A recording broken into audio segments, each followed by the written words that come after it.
All right, good evening, everybody. We're Group 7, and my name is Jenna. We've got Alex, Rita, Jordan, and Phil. And our industry sector was utilities, in which we chose wind power to bring to Africa, and specifically the Canadian company TransAlta to actually bring into South Africa, the country. The group's going to go into greater detail how we made a decision, and then also explain further the opportunity we had. So the wind power sector was kind of an attractive piece we wanted to look into because it is growing at a rate of 30% each year. It does offer clean energy, so there's little to no carbon emissions into the atmosphere. South Africa is also the 14th largest contributor of energy usage per capita in the world. Therefore, with 50 million people, there's a significant opportunity to bring energy into that growing market, and in particular bring renewable energy, as the government recently has taken a pretty hard stance on not only converting existing capacity of energy, but any new projects to renewable energies to try to reduce their impact on the environment with carbon emissions. The wind farms, the 50% of the new energy projects are actually wind farms in the area lately, and that's a big push because of the vast land space they have and wind potential in South Africa. And they even have a local manufacturer, IWEC, that started operations recently to fulfill those projects and are slated to begin production in early 2012. In addition, actually in the last few weeks, South Africa government has announced they're going to implement new legislation that's going to put an emissions cap out and fine any high polluters that don't comply with the regulations. So TransAlta Corporation, as I mentioned, is a Canadian company. They're an energy provider that has headquarters in Calgary, Alberta. They were founded in 1911, which this year is their centennial year. They have quite a vast portfolio of different energy solutions, and a majority of their capacity is actually through renewable energy, and are Canada's leading provider of wind power, owning about 23% of the existing farms in the country. The majority of theirs being in Alberta, but have additional farms in Ontario, New Brunswick, Quebec, and PEI. They do have some international operations, therefore with that experience, coupled with their expertise in wind power, we thought they'd be a strong candidate to bring that utility into Africa.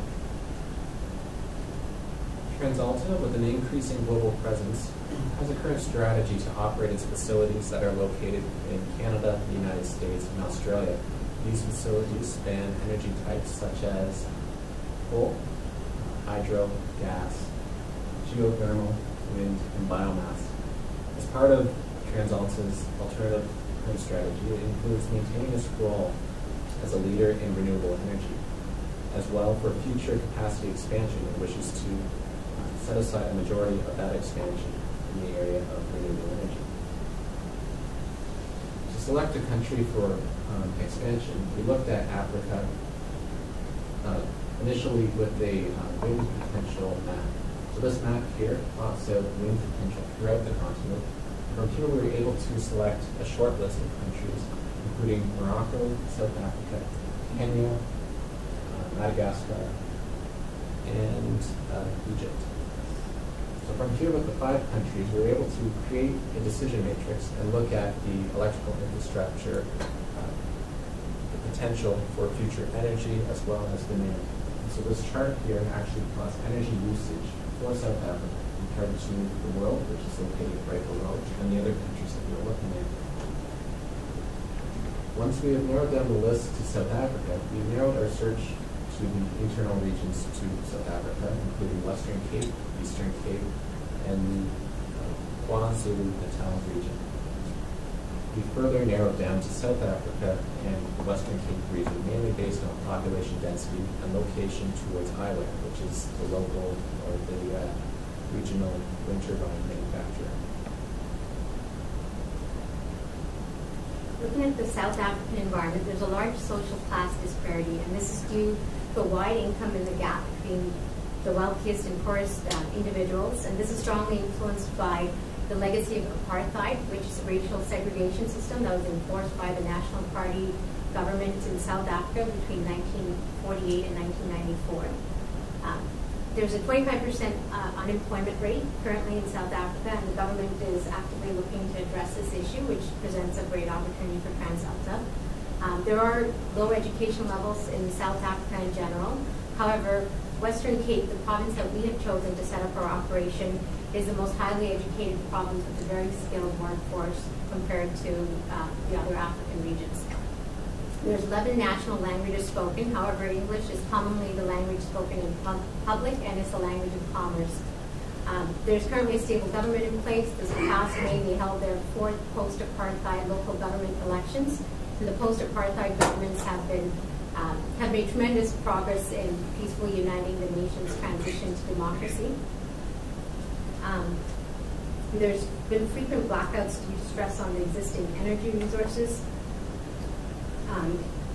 South Africa's strong post-apartheid economic growth, rapid institutionalization, and a mass electrification program led by early 2008 to a demand for power outstripping the supply.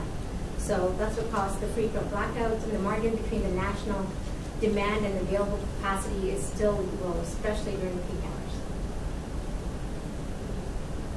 The electricity generation market in South Africa is largely controlled by monopoly player Eskom, which is a public-owned entity. They generate 95% of South Africa's power, 90% of which is generated by coal-fired power. The wind power subsegment of that market is a little bit different. There's 10 firms in that space, none of which are dominant. Eskom is one of them. The two largest firms that are currently have operations in South Africa are the Africa Clean Energy Development Operation and an EPISPAN operation. The two of those combined generate 700 megawatts of the existing 1,200 megawatts of wind power in South Africa, and there's another 2,100 megawatts slated to come online soon. So what we're proposing is that TransAlta take advantage of the same renewable energy feed-in tariff program that these other players have capitalized on. That's the REFIT program. And this is a very similar government incentive program that we have here in Ontario. New Brunswick has it. Many European countries also have it. And it's a guaranteed premium rate for renewable electricity that gets fed onto the grid by different renewable technologies like solar power, geothermal, wind power. And so as part of the program, you get a 20-year contract. You're guaranteed a rate per kilowatt hour. The rate in South Africa is 12.5 cents a kilowatt hour that you're guaranteed. And the government has implemented the program for two reasons. One, to meet the the expected doubling of demand by 2030. And the second reason is because the government wants that demand to be met by renewable sources and not fossil fuel sources. And in order to do that, they need to offer firms an incentive to invest. So we're proposing building a 20-turbine farm, which would generate 50 megawatts of power at an approximate capital cost of $106 million. We chose a 50-megawatt farm because it's small enough to minimize TransAlta's capital risk exposure, but large enough to satisfy minimum efficient scale requirements, and is also within the size scope that TransAlta has implemented before in Canada. The proposed project would generate $45 million in revenue per year at an average total cost of about 6 cents a kilowatt hour to operate. So that means we'd be bringing in $23 million in profit a year, which would yield a 18% internal rate of return or a 6-year discounted